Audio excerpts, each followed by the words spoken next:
Shalom uvracha, friends. I hope you're all doing well. B'siyata d'shmaya. Today's teaching from the Meor Einayim cuts to the root of the Baal Shem Tov's doctrine. Whereas other approaches to Yiddishkeit looked at negative midos ra'os, as being completely negative, to the point that our response to those midos was supposed to be shviras hamidos, to break them, to obliterate them, to eradicate any small semblance of arrogance or a negative desire or anger and so on and so forth, to get rid of them entirely and to break them. By the Baal Shem HaKadosh, it wasn't so much about breaking, but about elevating. And the root of that understanding and approach is the idea that, like Rav Kook writes, and we discussed this at length in our course, Be'ezer Hashem, as you know, a brand new cycle of the course is starting, and so if you want to subscribe, we sent out the link. Reach out if you're interested in learning more, Be'ezer Hashem. But in the context of the previous cycle, we've discussed the idea from Rav Kook, where he writes that by the Chassidim, the Tov, the good, is seen as being muchlat, absolute and omed, firmly established and standing. V'hara, says Rav Kook, eino ki'im dimyoni.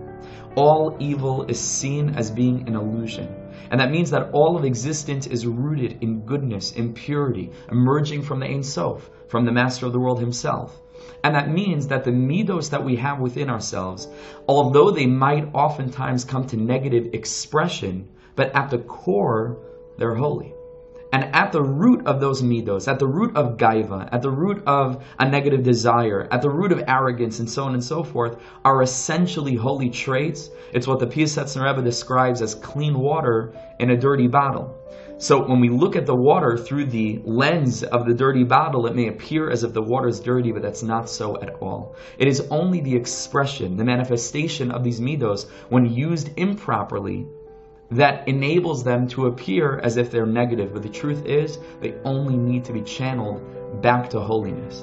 And so oftentimes we feel like, okay, so the Baal Shem HaKadosh is talking about elevation, ha'alas hamidos, as opposed to shviras hamidos, to just strip away the external facade and see the godliness within, to learn how to take a negative desire or a love for something that shouldn't be loved and channel that back to a love for HaKadosh Baruch Hu. Or arrogance, to use that as holy pride, where we're supposed to have this aspect, like the pasuk says, of a yigbal libo b'darkei Hashem, to have a holy pride in a good, positive way, in a way that's with Hashem.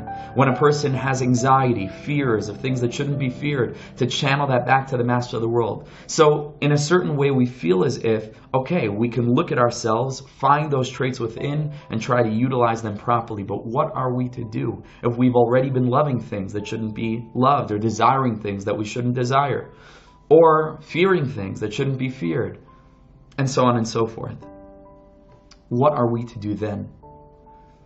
Our assumption is it's going to be much more difficult now. We've already misused these traits. They're already blemished. They're already ruined. They're already tarnished.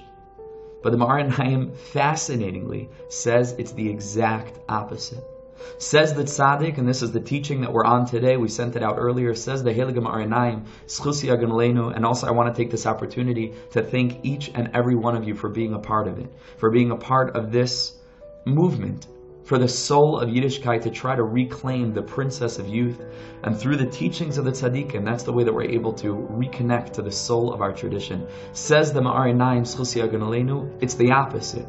It's a person who has already awakened these midos, albeit in a negative way, and already has expressed ava for negative things, or yira in a negative way, or anger, or gaiva, or devar b'telim, and so on and so forth. All of these negative traits that are really holy but come to negative expression. Such a person is far more easily able to channel them in a way of kedusha, to lift up all of these midos, to start to have a little bit of a love that he shouldn't be feeling, sometimes a desire that's deeply rooted for years and years and years of habitual just compulsion towards something, and to stop in the moment and say, whoa, this is an opportunity. If right now I'm having anxiety over the future, something that's going wrong in my life, a negative circumstance, to stop and to say, Hashem is giving me the opportunity right now to feel these feelings but in a holy way, and to channel them instead of fearing what's coming tomorrow, to fear what we're enveloped in today, is the master of the world, and his presence as he stands over us, not to fear, but to have awe, to be bottled to that, to realize that, to be aware of that. And in love also, a person looks at something he shouldn't look, or a person has a taiva to eat something he shouldn't eat, so on and so forth. That's a form of chesed, that's a form of ava. Stop in the moment and realize Hashem is giving me an opportunity right now to channel this already awakened and activated love and to use it for him.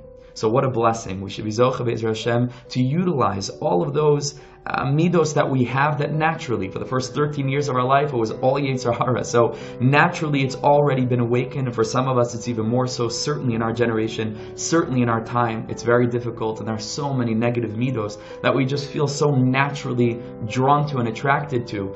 Let's utilize the opportunity implicit in all of those already awakened desires to channel them back to the master of the world, Be'ezer Hashem. So I want to wish you a beautiful rest of the week. Again, thank you for being a part of it. And Be'ezer Hashem, if you're interested in the course, please check out the link. It's a very, very, very special thing. B'siyata d'shmaya, we'll be sending out testimonials, Be'ezer Hashem, next week. And I look forward to learning with all of you, Be'ezer Hashem. Thank you so much for listening.